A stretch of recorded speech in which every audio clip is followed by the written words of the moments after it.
warahmatullahi wabarakatuh. Yang saya hormati Ibu Kepala SMA Negeri 1 Rebang Tangkas, yang saya hormati Bapak Ibu Dewan Guru beserta staf tata usaha SMA Negeri 1 Rebang Tangkas. Baiklah, pertama-tama marilah kita panjatkan puji syukur kita kehadirat Allah Subhanahu wa Ta'ala, yang mana pada siang hari ini kita dapat berkumpul di acara diseminasi modul 1.4 budaya positif dalam keadaan sehat walafiat tanpa kekurangan suatu apapun. Amin. Kedua kalinya sholawat serta salam tak lupa kita sanjung agungkan kepada junjungan kita Nabi Agung Nabi Muhammad SAW yang selalu kita nantikan syafaatnya di yaumil kelak. Amin ya rabbal alamin.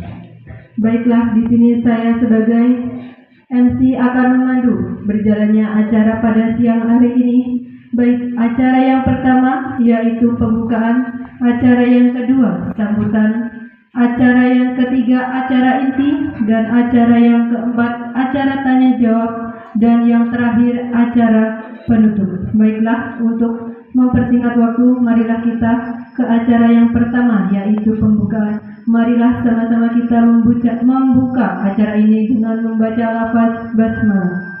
Bismillahirrahmanirrahim. Baiklah, acara yang kedua yaitu sambutan Ibu Kepala SMA Negeri 1 Rebang Tangkas oleh Ibu Dewi Kartika Sari. Kepada beliau saya persilakan. Terima kasih Ibu MC. Assalamualaikum warahmatullahi wabarakatuh. Alhamdulillah. Puji syukur marilah selalu kita panjatkan kehadiran Allah Subhanahu wa Ta'ala, karena rahmatnya jualah kita bisa berkumpul di ruang guru ini dalam keadaan sehat walafiat. Amin ya rabbal alamin. Kemudian yang kedua kalinya kita berkumpul di sini dalam rangka praktik baik, ya, yang ada program dari pemerintah yaitu program guru penggerak yang diikuti oleh wakakur kita CGP atau calon guru penggerak angkatan 7. Ya, ini salah satu tugas diseminasi modul 1.4 dengan materi budaya positif. Selamat mengerjakan tugas dengan baik, semoga membawa hasil positif untuk sekolah kita, membawa perubahan yang positif dan bisa menularkan ilmunya ke teman-teman. Terima kasih banyak Bu Sri Ayu mau meningkatkan skill, semoga lulus dengan hasil amat baik ya, dengan nilai A, sehingga bisa mengimplementasikan hasil program pendidikannya untuk kemajuan sekolah kita. Ya, amin ya rabbal alamin.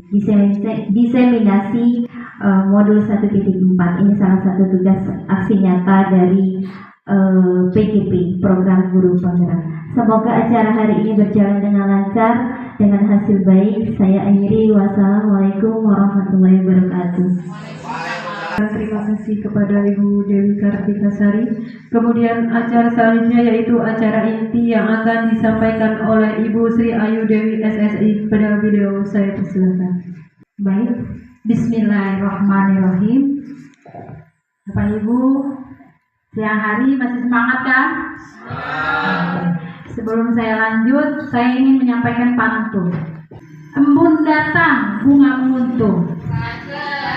Oh iya, dijawab satu ya. Kumbang berduri, hisab melati. Saya ucapkan Assalamualaikum. Semoga presentasi ini memberikan arti.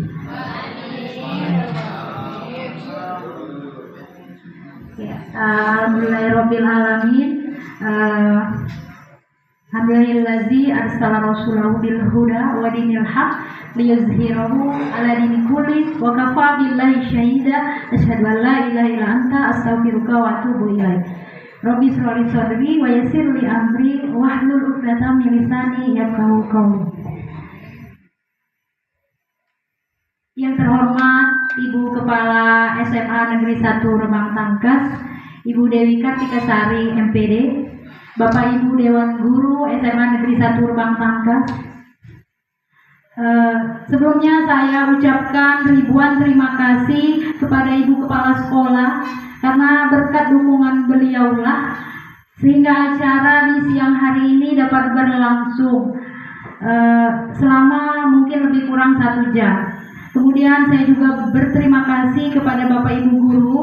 Di tengah-tengah kesibukan Bapak Ibu Guru, Bapak Ibu telah menyempatkan waktu untuk menghadiri acara diseminasi ini.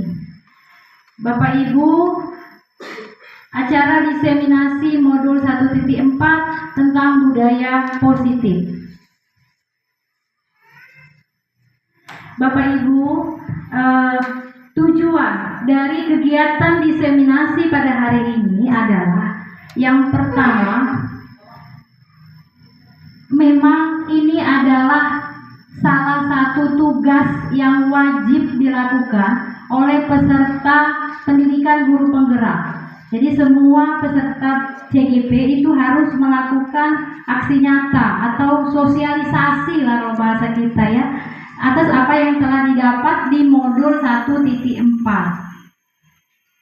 Yang kedua, tujuan kegiatan ini adalah saya ingin berbagi sedikit ilmu dari apa yang telah saya dapatkan di pendidikan guru penggerak, karena ilmu apabila kita simpan sendiri tentulah kurang bermanfaat ya Bapak Ibu.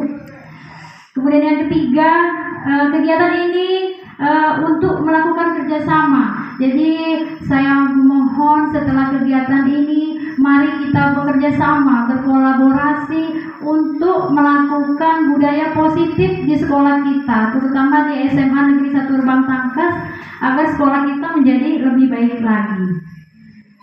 Amin.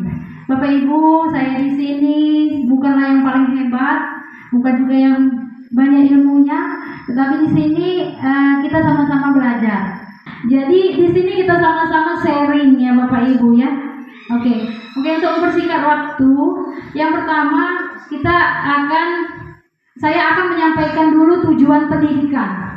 Jadi di CGP itu awal mula kita belajar Bapak Ibu, kita diperkenalkan dengan Ki Hajar Dewantara. Ada yang tahu siapa Ki Hajar Dewantara?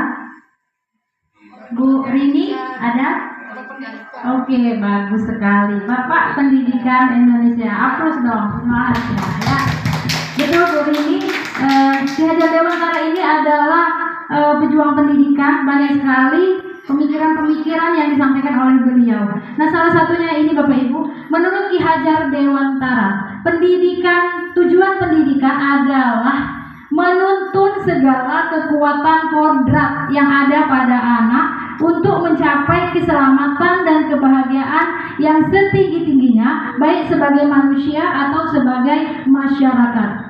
Bapak Ibu, di sana ada kata menuntun.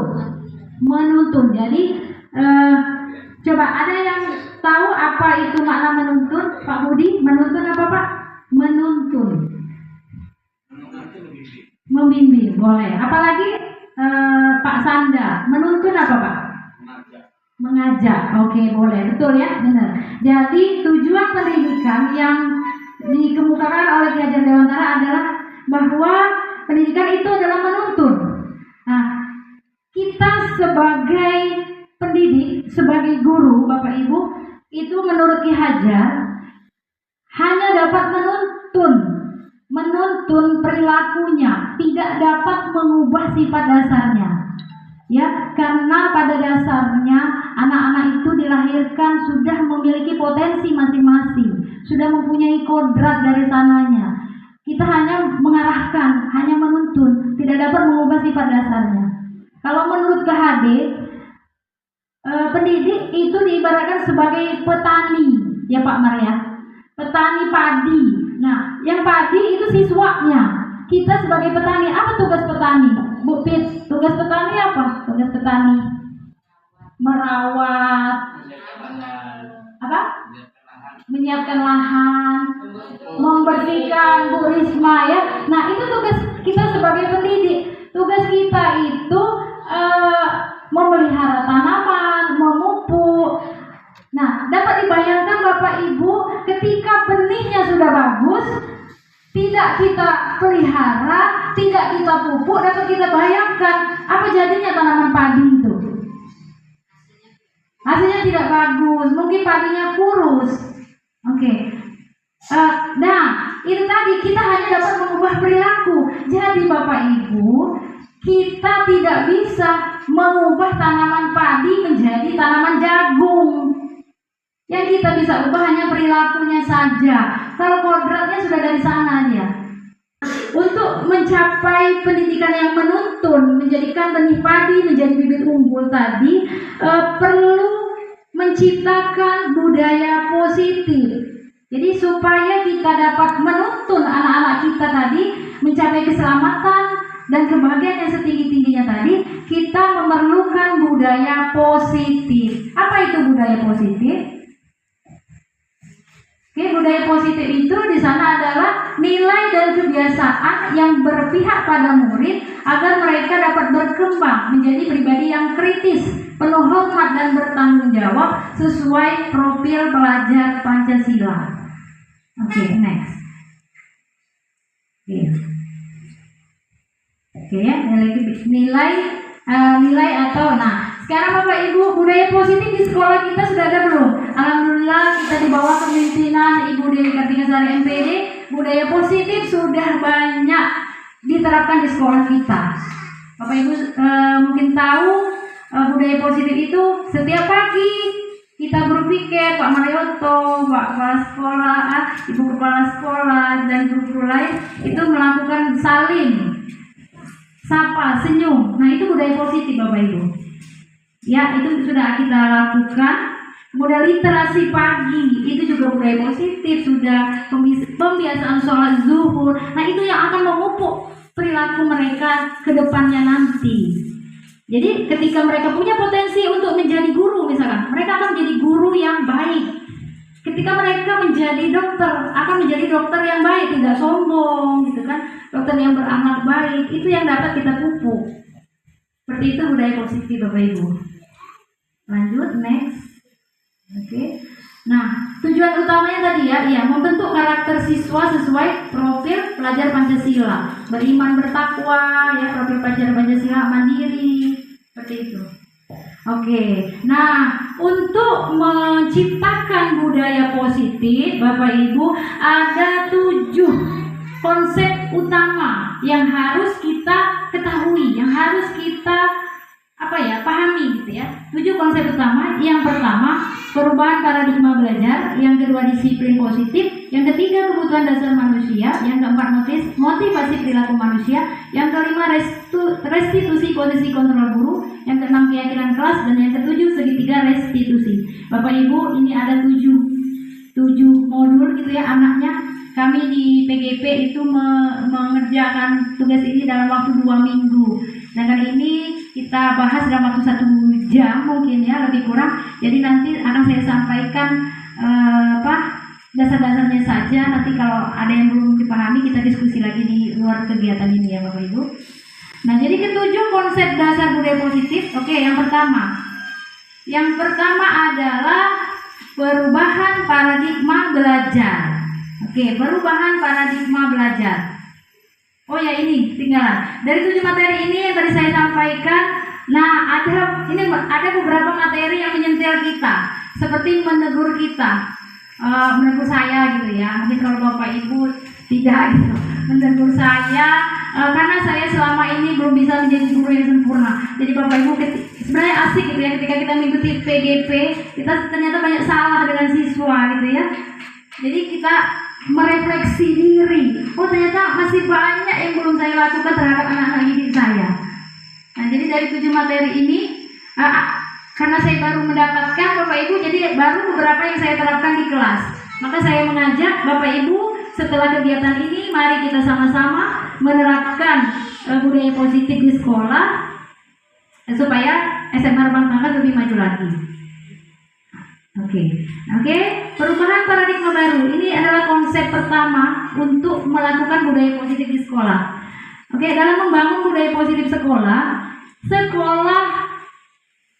haruslah harus menyediakan lingkungan yang positif aman, nyaman, agar siswa mampu berpikir, bertindak, dan menciptakan dengan merdeka, mandiri, dan bertanggung jawab. Oke, jadi sekolah sendiri harus menciptakan lingkungan yang aman, nyaman. Kalau baru datang anaknya sudah kita bentak-bentak, berarti kan mereka sudah tidak nyaman gitu ya. Apa-apa udah kita bentak-bentak, selama ini mungkin saya sekarang ada yang telat dikit, bagaimana kamu? Telat terus gitu kan ya. Jadi mereka sudah tidak nyaman. Nah, disiplin ini sangat berkaitan dengan kontrol guru terhadap siswa. Oke, Bapak Ibu, ini ada sebuah permainan kepal tangan. Oke, Bapak Ibu, ini permainan kepal tangan. Silahkan kita simulasikan atau kita lakukan. Ini lakukan berpasangan. Coba kita lakukan berpasangan. Ini Bu Endang yang ada dekat. Silakan kepalkan salah satu, misal gantian ya. Ini berpasangan dan gantian. Misalkan Miss Endang dengan Bu Rini. Miss Endang dulu yang dikepal. Bayangkan di dalamnya seolah-olah ada benda yang sangat berharga. Ada benda yang sangat berharga dan temannya Bu Rini itu berusaha dengan sekuat tenaga untuk membuka itu. Coba silakan ya, saya kasih waktu 30 detik. Ya. Oh, coba dibuka, bisa nggak? Bisa nggak? Ayo. Susah, ternyata susah. Oke, gantian. Coba yang Bu Rini yang mengepal. Ayo Miss Endang, coba.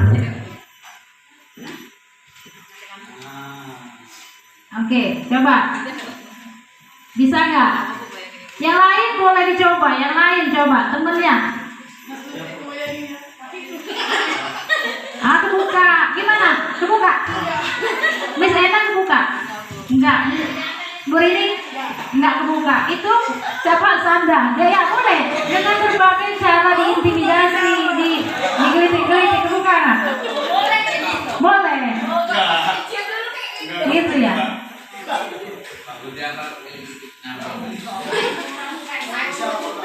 Oke, baik Bapak Ibu, terima kasih. Itu memang ada teori kepal tangan namanya ya Bapak Ibu. Jadi dari hasil yang sudah kita lakukan tadi, memang ada yang bisa dibuka ya, ada yang tidak bisa dibuka ya.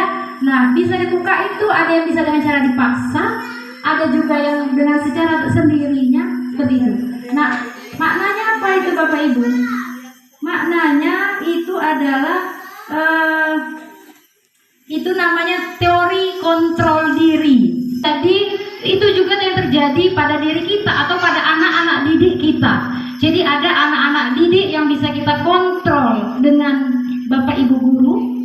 Ada yang harus dipaksa dikontrolnya, ada yang bisa dikontrol gitu, seperti itu kan ya? Iya. Ada yang harus dipaksa digelitik-gelitik dulu baru terbuka kan dari sana. Ada yang baru ini udah. Nah, begitu juga dengan kondisi anak-anak kita Bapak Ibu. Jadi kita harus paham. Jadi kok anak ini nggak berubah-berubah sih, kan? Ya itu dia kontrol dirinya kuat gitu kan. Susah kita mengajak dia, udah diajak dia. Ada 3 teori kontrol. Yang pertama, ilusi guru mengontrol murid. Nah, pada dasarnya Bapak Ibu ya, kita itu tidak dapat mengontrol orang lain. Pada dasarnya menurut William Glasser. Kalau misalnya sini, anak-anak perhatikan ibu, gitu kan? Mereka perhatikan, sebenarnya mereka itu males kan? Wayangnya mereka, males sebenarnya. Cuman kita yang mengontrol diri. Sebenarnya bukan kita yang mengontrol, dia anak itu sendiri yang mengizinkan dirinya untuk dikontrol. Sama seperti teori sakit hati ya Bu ya. Ya, kenapa kita sakit hati atas orang lain? Sebenarnya jangan salahkan orang lain. Bisa ngomong aja nih, Bu Kepse. Sebenarnya jangan salahkan orang lain kalau kita sakit hati. Salahkan diri kita sendiri. Kenapa kita mau mengizinkan hati kita untuk sakit gitu? Mengizinkan orang lain untuk menyakiti hati kita. Legowo saja gitu kan ya. Sama dengan teori itu. Nah, anak itu tidak bisa dipaksa. Seperti itu. Yang kedua, ilusi bahwa semua penguatan positif, efektif dan bermanfaat. Misal kita, nak kamu harus rajin belajar supaya kamu nanti bisa jadi polisi. Ternyata itu tidak diinginkan ya, tidak diizinkan gitu ya, agak dikurangi gitu. Karena itu tidak kontinu. Jadi kita merasa bersalah, misalnya nak kamu ini bukan bapak kamu udah tukang ojek, kamu gak rajin gitu.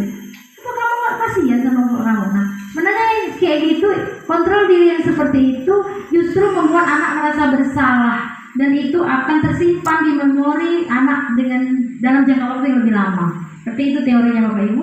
Kemudian yang ketiga adalah ilusi bahwa orang dewasa memiliki hak untuk memaksa. Misalkan ada anak kita yang berantem, udah kamu minta maaf, kamu kan yang salah, kamu nonjok dia, izin ya Pak Umar, nanti salah ya. Nah, jadi karena kita merasa kita orang dewasa yang bisa memaksa mereka, padahal mereka masih ngedumel, saya sakit, saya udah ditonjok, orang saya nggak salah apa-apa kayak gitu kan. Seperti itu. Jadi banyak pemahaman yang harus kita ini kan. Kemudian selanjutnya disiplin. Apa itu disiplin positif? Tadi ini ya. Tadi konsep dasar budaya positif ya. Satu paradigma, yang kedua disiplin positif. Disiplin berasal dari bahasa Latin, disiplin artinya belajar. Namun makna kata disiplin berubah. Sesuatu yang dilakukan seseorang pada orang lain untuk mendapatkan kepatuhan. Ya, betul nggak? Namun dewasa ini di masyarakat umum, disiplin itu cenderung untuk menghubungkan kata disiplin dengan ketidaknyamanan. Bahkan terkadang disiplin dikaitkan dengan hukuman. Contoh Bapak Ibu, kemarin pas kita COVID-19, kita disuruh pakai masker. Nyaman nggak pakai masker? Masuk mall harus pakai masker. Ya, jadi kita sering mengaitkan kata disiplin dengan kata ketidaknyamanan. Nah, padahal coba lanjut next. Sudah, disiplin positif itu sebenarnya dan seyogyanya bukan ketidaknyamanan, bukan mentaati kepatuhan atau peraturan, bukan. Tapi disiplin positif adalah kemampuan memerintah diri sendiri dalam mengontrol dan menguasai diri untuk memilih tindakan-tindakan yang mengacu pada nilai-nilai yang kita hargai. Ya, jadi kemampuan dari dalam diri kita sendiri, itu yang namanya disiplin. Apa sih nilai-nilai yang dihargai itu? Nilai-nilai itu adalah sifat manusia yang merupakan tujuan mulia yang ingin dicapai setiap individu, yaitu nilai-nilai yang terkandung dalam profil pelajar Pancasila. Contoh, misal kita pakai helm. Disiplin positifnya kenapa pakai helm? Kenapa Pak Wahid pakai helm? Oke, betul, biar aman. Tapi terkadang kita kan kalau nggak ada Pak Polisi nggak pakai helm, takut dengan Pak Polisi. Nah, itu yang ketidaknyamanan tadi. Kenapa saya nggak mau telat? Guru bisa maafin, maaf saya ini kalau Bapak Ibu nggak. Kenapa? Oh, nggak ada kepala sekolah, kalau sekolah kan DR, telat aja lah saya, kayak gitu kan. Itu kan disiplin positifnya yang ketidaknyamanan tadi. Kepala sekolah lagi tahu nih saya kepala sekolah nih udah WA di DR, saya datang telat aja. Nah, berarti kan bukan nilai-nilai kebajikan dasarnya. Sedangkan disiplin positif itu harusnya mengacu pada nilai-nilai yang kita hargai. Ada tidak ada kepala sekolah, kalau saya rajin ya saya tetap rajin, seperti itu kan ya, boleh. Ada tidak ada guru piket, ya saya kalau masuk ya masuk gitu kan, bukan karena takut dengan sesuatu. Oke, yang ketiga ada 7 ya Bapak Ibu. 5 kebutuhan. Jadi yang konsepnya tadi untuk menerapkan budaya positif, yang pertama paradigma, yang kedua tadi disiplin, yang ketiga adalah 5 kebutuhan dasar manusia. Keyakinan kelas yaitu nilai-nilai kebajikan atau prinsip-prinsip universal yang disepakati bersama seseorang. Jadi kalau selama ini kita tahunya peraturan kelas, ya Bapak Ibu. Nah, untuk sekarang kita tidak boleh lagi menggunakan peraturan, tapi kita sudah mengganti dengan kalimat keyakinan kelas. Mungkin selama ini Bapak Ibu sudah ada yang menerapkan, tapi selama ini kita kan kalau pertama pelajaran kimia. Jadi peraturan di kimia, kalau Anda terlambat 15 menit, maka Anda akan begini. Nah, itu kan dari sebelah pihak. Atau kalau Anda tidak mengerjakan PR, maka akan begini. Itu kan dari guru. Nah, itu tidak boleh lagi Bapak Ibu. Itu namanya peraturan. Peraturan itu sebelah pihak dan cenderung akan dilanggar katanya ya.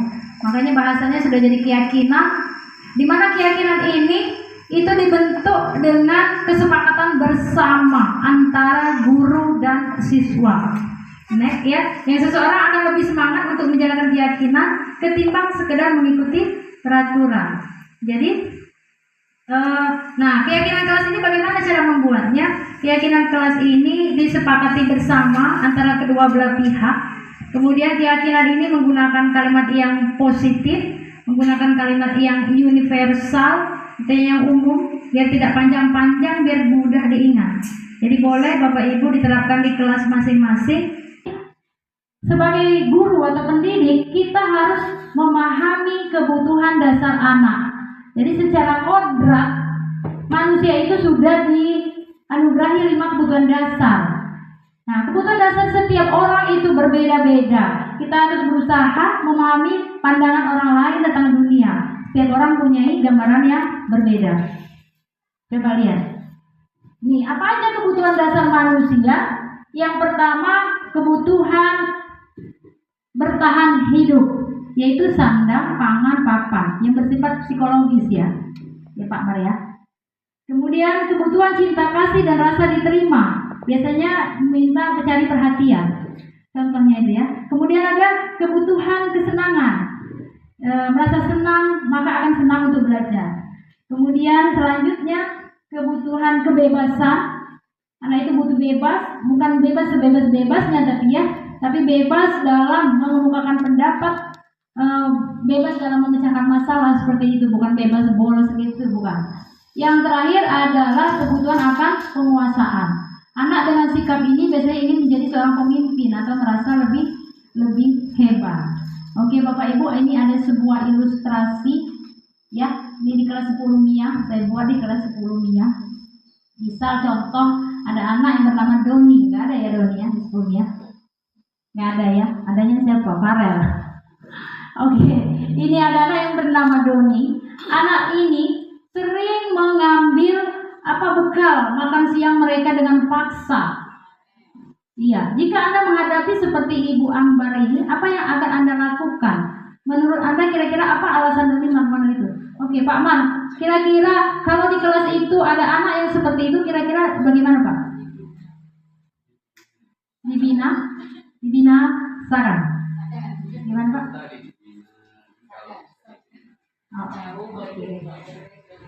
Enggak langsung dimarah-marah ya Pak. Kenapa kamu ngambil bekalnya itu enggak ya?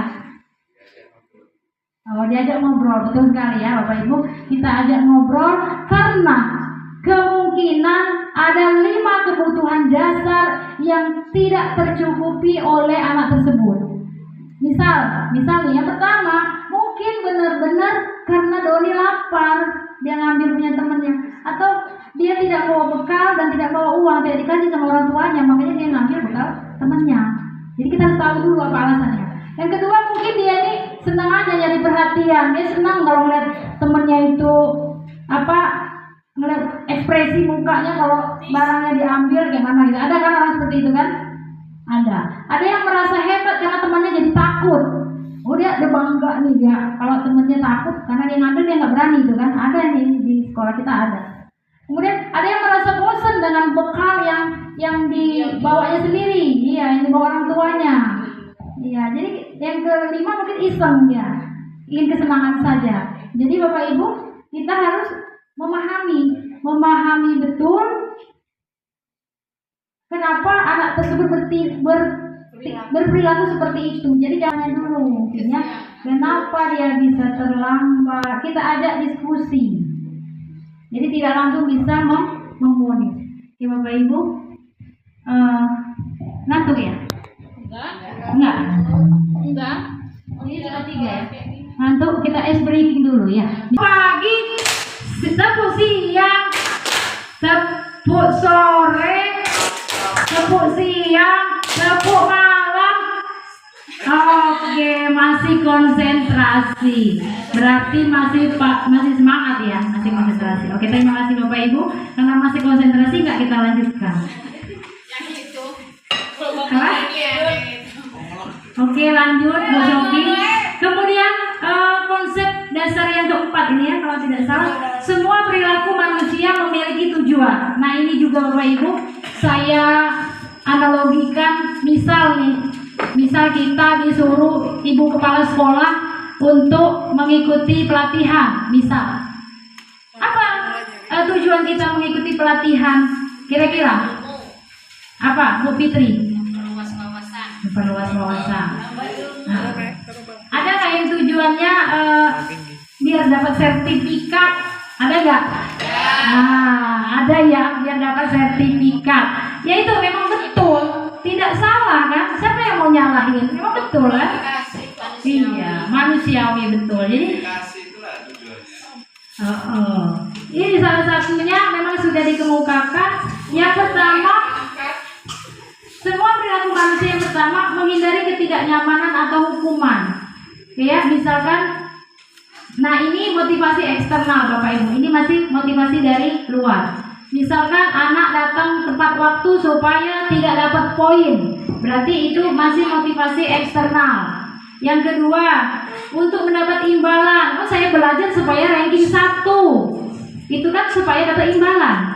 Saya ikut pelatihan supaya dapat sertifikat.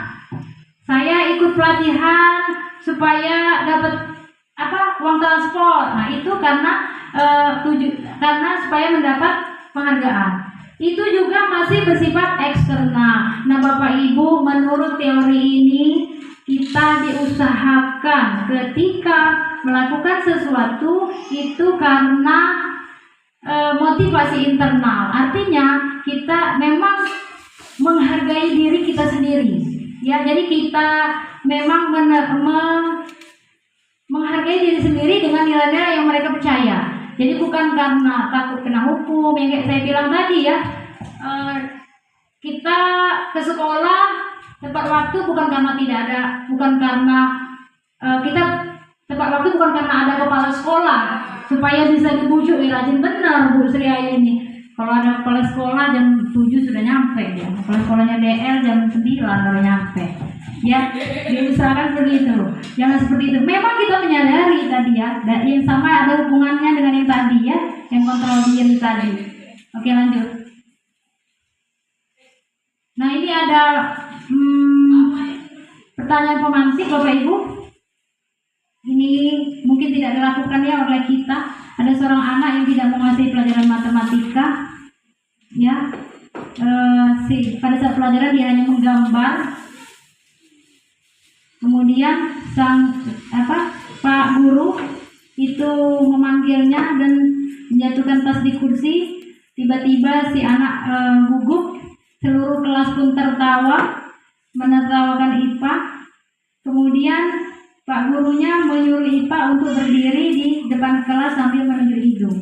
Bapak Ibu, apakah setuju dengan kegiatan ini? Tidak ya, tidak ada guru kita yang seperti itu ya. Tidak ada. Ya, kita harus paham dulu tadi tujuan perilakunya. Oke, selanjutnya ini juga sangat menyentil juga. Konsep yang harus kita kuasai adalah hukuman dan konsekuensi. Ada yang tahu apa perbedaan hukuman dan konsekuensi? Ada yang tahu? Apa sama nggak hukuman dengan konsekuensi? Apa bedanya hukuman dan konsekuensi?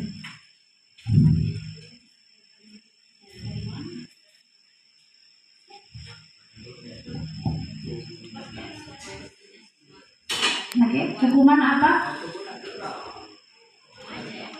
Sama nggak antara hukuman?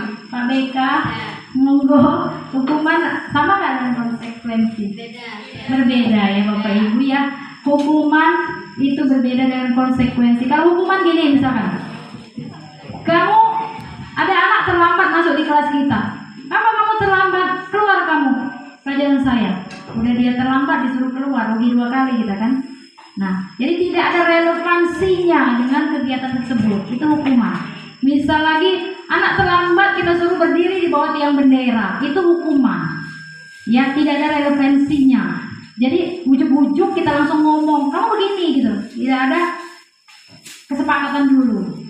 Nah, kalau konsekuensi itu kita memberikan itu sesuai apa yang ingin dia, kesalahan dia. Contoh, anak itu menumpahkan minum temannya. Apa yang dilakukan? Yang kita lakukan?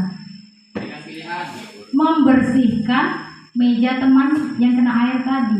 Konsekuensi bukan ya? Konsekuensi.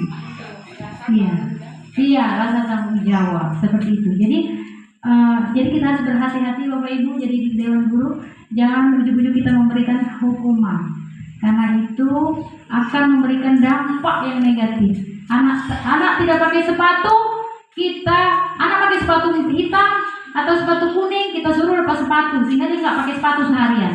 Itu menyiksa. Sampai tua dia ingat, bapak itu dulu saya nggak pakai sepatu, disuruhnya nyeker, gitu kan? Ada yang seperti itu, nggak ada ya? Iya. Itu. Jadi harus kita pahami. Nah ini lari mengelilingi lapangan basket 2 kali karena terlambat hadir. Hukuman apa konsekuensi? Hukuman ya. Membersihkan coretan yang dibuatnya di meja tulis. Konsekuensi. Mengganti kertas tugas teman yang telah dicoret-coret. Hah? Konsekuensi. Berjemur di lapangan basket pukul 12 siang. Hukuman. Ya, jadi hati-hati Bapak Ibu, karena hukuman ini adalah tadi membuat identitas anak menjadi gagal. Membuat identitas anak menjadi gagal. Nih, jadi selaku guru kita melakukan konsekuensi kepada siswa, bukan hukuman. Hukuman ya dikatakan boleh kalau sudah pilihan terakhir, bila perlu tidak kita lakukan. Kita harus menjadi guru yang bijak. Ya Bapak Ibu ya, menjadi guru yang bijak. Oke, lanjut ini yang udah mau ini ya Bapak Ibu ini. Ini yang sudah ke-6 atau ke-5 ya, yaitu restitusi posisi kontrol guru. Nah, ini jadi posisi kontrol guru itu ada 5. Ayo, Bapak Ibu pilih yang nomor berapa? Ada sebagai penghukum, ada sebagai pembuat merasa bersalah, ada yang sebagai teman, ada yang sebagai pemantau, dan ada yang sebagai manajer. Untuk lebih jelas, saya ingin karena saya ngoceh terus ya, Bapak Ibu nanti bosen lagi. Nih, iya, udah bosen. Ini ada mau saya tampilkan. Oke Bapak Ibu silakan di. Dalam penerapan disiplin positif restitusi, salah satu program yang dikembangkan adalah 5 posisi kontrol. 5 posisi kontrol dalam restitusi adalah proses perjalanan seorang pendidik agar dapat mengenali dirinya. Pada video kakak, 1. Posisi penghukum. 1. Posisi penghukum. 2. Posisi pembuat merasa bersalah. 3. Posisi teman. 4. Posisi pemantau atau monitor. Dan 5. Posisi manajer.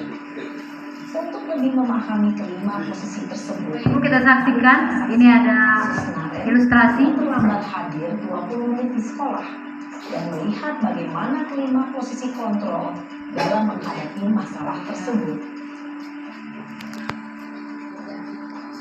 Sama dia tuh dilihat.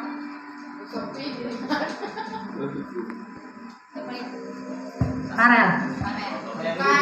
Bukan nih 12 IPA IPS tuh sama sebenarnya. Wadi. Karen, yang anak kasuy. Karen, sini kamu. Selamat pagi Bu. Ada selalu terlambat.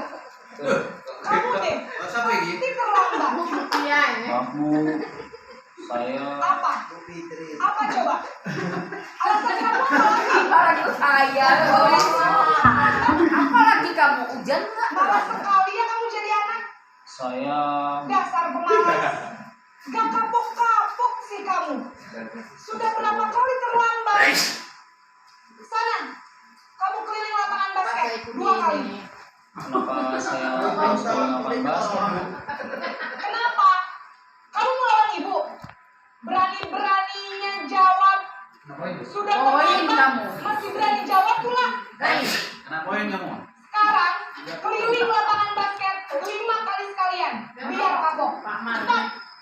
Pergi sana ke lapangan basket. Posisi hukum biasanya berbicara dengan nada tinggi, menghardik, menunjuk-nunjuk, menyakiti, dan menyindir. Hukuman bisa berupa fisik maupun psikis. Ibu dan bapak guru hebat. Dampak yang terjadi pada murid ketika guru berada pada posisi pemukul adalah murid cenderung akan memberontak, bahkan menyimpan dendam.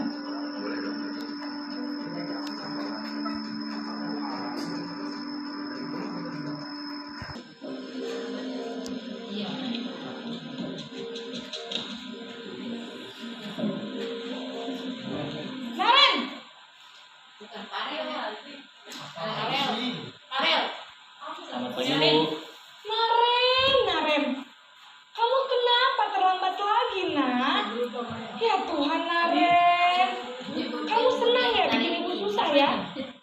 Kalau kamu terlambat lagi, nanti ibu yang ditegur bapak kepala sekolah, nak. Anak kamu. Duh, gimana ini? Ibu Ragung itu. Maaf, Bu. Duh, Gusti Naren, kamu suka ya kalau ibu ditegur bapak kepala sekolah? Terus, sekarang ibu harus tulis apa ini di buku absen? Oh, berarti Kamu semua sudah sering guru kayak gini terlambat semua ya, loh. kayak gitu. Ibu harus apa coba? Maaf, Bu. Maaf sekali. Ya sudah, lain kali jangan bikin ibu susah lagi ya, nak ya. Ibu tidak akan kuat lagi kalau kamu begini terus. Bisa jantungan kalau ibu ditegur bapak kepala sekolah. Sana cepat kelas. Maaf ya, Bu. Maaf sekali. Merasa bersalah. Posisi pembuat rasa bersalah berbicara dengan nada tenang, cenderung lembut. Namun kata-kata yang diutarakan membuat murid merasa menjadi orang yang gagal, memandang buruk dirinya sendiri, merasa tidak berharga, dan tidak sanggup membahagiakan orang lain. Ketika guru mengambil posisi pembuat rasa bersalah, murid akan menganggap dirinya yang bersalah dan ia akan menyimpan emosi negatif tersebut di dalam dirinya.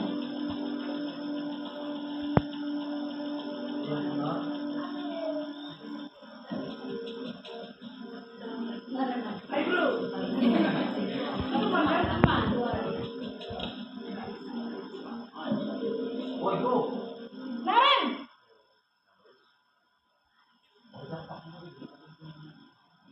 Selamat pagi, Bu. wah, sudah jam berapa ini, nak? Terlambat lagi ya, sayang. Iya, Bu. Habis ibu saya rumah bangunkan saya, Bu. Kamu malah menyalahkan ibu kamu. Kamu bukannya anak yang larinya paling kencang. Kok terlambat sih? Iya, Bu. Saya memang terlambat bangun tadi. Jadi, biarpun saya lari kencang, tetap gak kekejar, Bu. Ya sudah sana. Nanti lain kali larinya lebih kencang lagi ya. Biar gak terlambat lagi. Bikin seneng ibu. Demi ibu. Bisa kan? Bisa lah, Bu. Ya sudah sana masuk kelas. Ibu beresin urusan absen kamu. Kamu ini ada-ada saja. Dalam posisi teman, guru berbicara dengan nada suara ramah, akrab. Karena ini masih dorongan eksternal, maka ada faktor ketergantungan dari murid kepada orang tertentu. Di sini guru absennya, sehingga di lain waktu murid bisa berperilaku baik, namun hanya kepada orang-orang.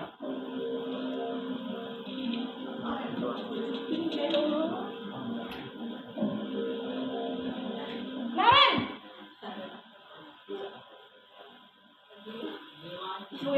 Pagi, Bu. Naren, apa peraturan sekolah kita tentang jam berapa kita harus masuk sekolahnya? Kita Pemantau. di sekolah jam 7, Bu. Iya betul, sekarang sudah jam 7.20. Naren sudah tahu konsekuensinya jika terlambat hadir. Paham, Bu. Saya harus tinggal kelas pas jam istirahat selama 20 menit. Iya benar, konsekuensinya demikian. Jadi nanti jam 9.30 pas istirahat, kamu harus tinggal di kelas, kerjakan tugas tambahan untuk ketertinggalan kamu, ya? Baik, Bu. Posisi pemantau mengandalkan penghitungan atau data untuk mengontrol murid. Guru mengarahkan murid berdasarkan peraturan dan konsekuensi. Seorang pemantau menunjukkan bahasa tubuh dan ekspresi wajah yang datar dan cenderung formal.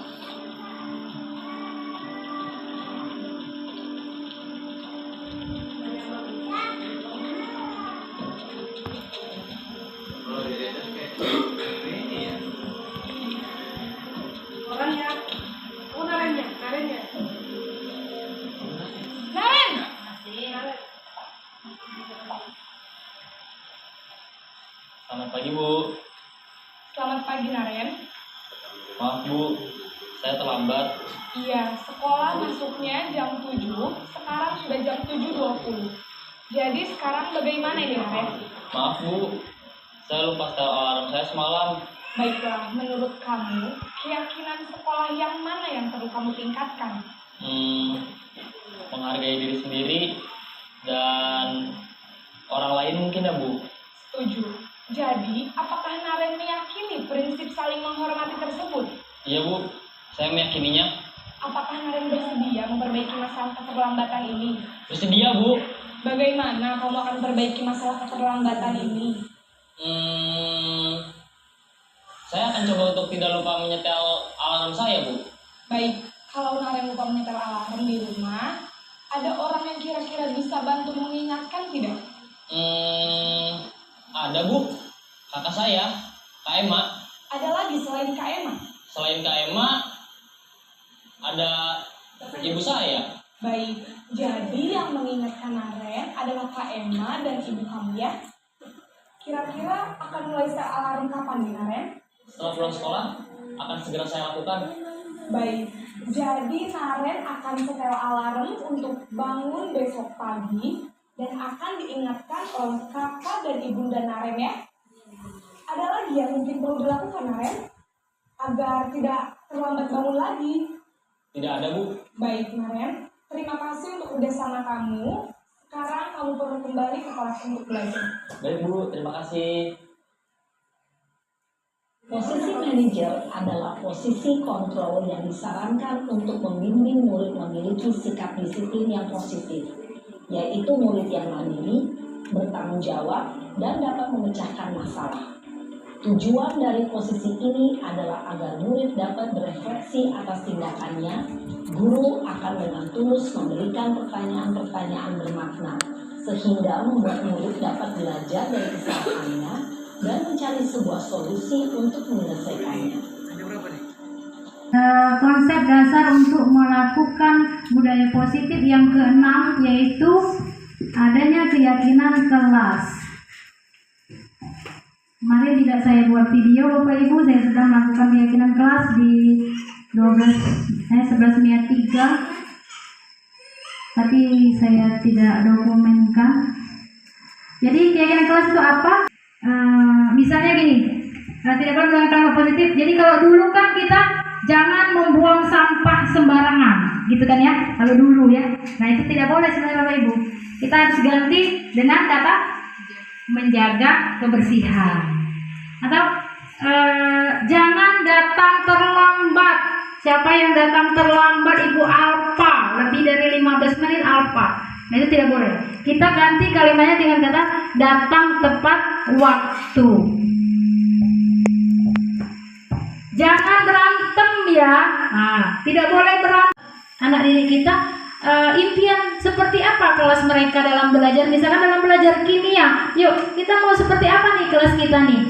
Oh iya Bu, kita harus menjaga kebersihan. Nah, kemudian kita harus datang tepat waktu, menghargai teman. Menghargai teman itu kan berarti tidak boleh membuli, tidak boleh ngambil pena, seperti itu kan ya. Kita sepakati dulu di awal pertemuan. Diharapkan Bapak Ibu guru setelah membuat keyakinan kelas ini lanjut dapat membuat keyakinan kelas di kelasnya masing-masing ya Bapak Ibu ya. Oke, nanti kita lanjutkan. Selanjutnya nih yang terakhir dari materi hari ini adalah segitiga restitusi. Sudah ada yang dengar tentang segitiga restitusi? Pak BK, segitiga restitusi di bimbingan konseling belum ada? Gimana? Segitiga restitusi itu apa? Segitiga restitusi adalah proses menciptakan kondisi bagi murid untuk memperbaiki kesalahan mereka, sehingga mereka bisa kembali pada kelompok mereka dengan karakter yang lebih kuat. Oke, segitiga restitusi, namanya segitiga berarti ada 3 proses yang harus kita lakukan ketika anak itu berperilaku yang kurang sesuai. Oke, untuk jelasnya saya tampilkan saja video. Kalau saya jelasin takut salah. Bahagia, guru dan bapak guru hebat. Pada video kali ini kita akan membahas tentang salah satu program disiplin positif yang diterapkan di lingkungan sekolah yang dikenal dengan nama restitusi.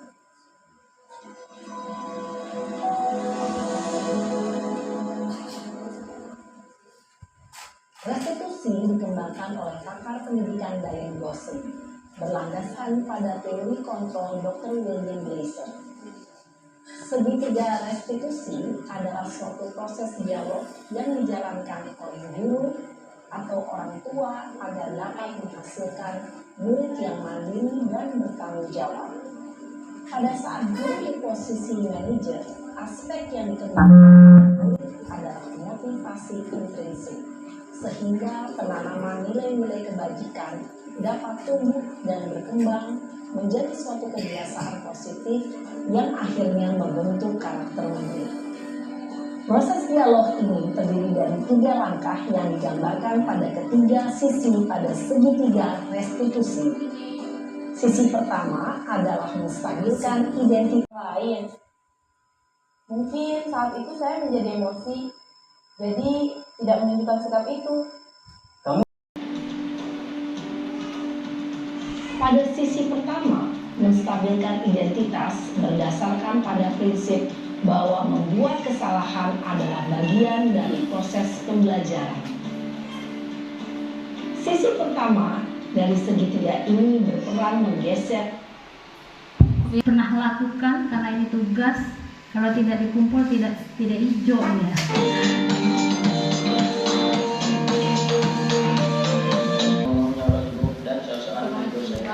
Oh begitu. Oke, Ibu memanggil kamu ke sini bukan mencari siapa yang salah dan siapa yang benar. Setiap orang pasti pernah melakukan kesalahan kan? Dan sebaik-baik orang adalah yang mau memperbaiki kesalahannya. Ya Bu. Nah, lalu apa yang kamu lakukan dengan Ilham tadi? Saya dorong dia Bu dan saya tarik leher bajunya. Lalu? Ilham diam saja Bu dan teman-teman melerai kami. Oh, untunglah kamu tidak berbuat yang lebih buruk lagi ya nak. Nah, kira-kira apa yang membuat kamu kesal, mendorong, lalu menarik bajunya Ilham?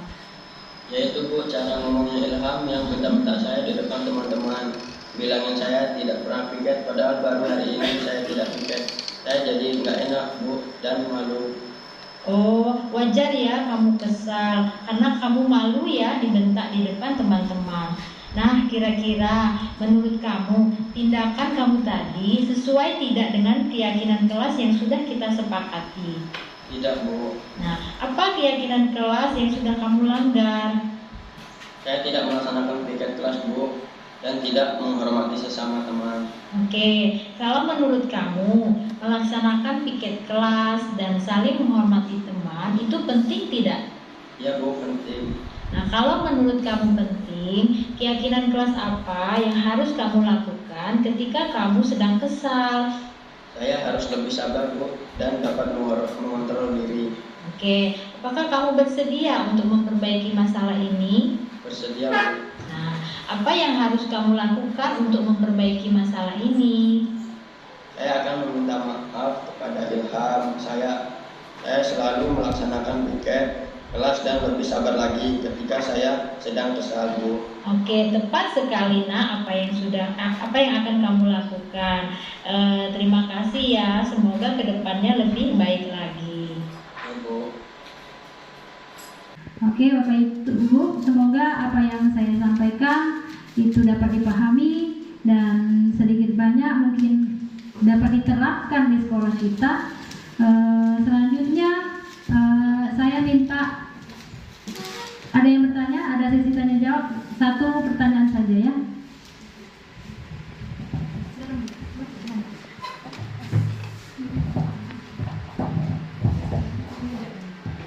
Baik, diucapkan terima kasih kepada Ibu Sri Ayu Dewi SSI. Kemudian acara selanjutnya yaitu sesi tanya jawab. Mungkin dari rekan-rekan ada yang bertanya, saya persilahkan ya kepada Miss Endang Mulyawati SPD. Saya persilahkan ke depan. Terima kasih atas kesempatannya. Dari materi sharing yang Ibu tadi bagikan bersama kami di sini, saya merasa sangat luar biasa ya Bu. Terutama di bagian yang tadi restitusi, benar kata Ibu bahwa ada sentilan-sentilan yang terjadi pada diri saya tadi ketika menyaksikan bagaimana materi yang Ibu sampaikan. Kemudian di sini materinya sangat luar biasa dan banyak pertanyaan sebenarnya Bu, tapi sini saya pertanyakan satu saja mengenai restitusi yang tadi sudah disampaikan oleh Ibu dan video-videonya juga. Pertanyaannya, apakah restitusi ini dilakukannya oleh guru BK, bimbingan konseling, atau oleh wali kelas, atau bisa dengan guru mapel seperti itu? Itu saja pertanyaan saya. Terima kasih. Wassalamualaikum warahmatullahi wabarakatuh. Baik, diucapkan terima kasih kepada Miss Endang Mulyawati. Mungkin akan langsung dijawab oleh Ibu Sri Ayu Dewi. Waktu dan tempatnya saya persilahkan. Oke, terima kasih kepada Miss Endang yang sudah memberikan pertanyaan. Tadi apakah restitusi ini dilakukan oleh guru BK atau guru atau wali kelas atau siapa? Oke, Bapak Ibu, restitusi itu tadi sesuai dengan tempat kejadiannya, ya, sesuai dengan tempat kejadian, sesuai dengan ranahnya. Ketika misalnya kita di kelas ada siswa yang terlambat, maka guru mata pelajaran yang melakukan restitusi, ya. Boleh, tidak harus ke BK. Tapi ketika itu ada siswa yang berantem, antar kelas, ya itu mungkin lebih ke guru BK. Seperti itu. Kalau siswanya banyak alpanya, ya ke wali kelas dulu. Jadi tergantung tempat kejadiannya ya Bu ya, tergantung ranahnya. Oke, bagus sekali pertanyaannya. Oke Bapak Ibu, karena waktu kita sudah sedikit, jadi mungkin itu yang dapat saya sampaikan dalam kegiatan ini. Lebih kurangnya saya mohon maaf. Apabila ada kebaikan, tentulah itu datangnya dari Allah Subhanahu wa Ta'ala. Apabila ada kekurangan, saya mohon maaf yang sebesar-besarnya. Itu adalah kehilapan datangnya dari diri saya sendiri. Jadi kegiatan hari ini dengan ucapan terima kasih yang sebanyak-banyaknya dan ucapan Assalamualaikum warahmatullahi wabarakatuh. Baik, sebelum acara ini saya tutup, mungkin saya sebagai pembawa acara, terdapat kesalahan yang disengaja maupun yang tidak disengaja, saya pribadi mohon maaf dan kepada Allah saya mohon ampun. Sebelum itu marilah kita tutup acara ini dengan membaca lafaz hamdalah. Alhamdulillahirabbil alamin. Baik, demikian acara ini saya akhiri. Wassalamualaikum warahmatullahi wabarakatuh.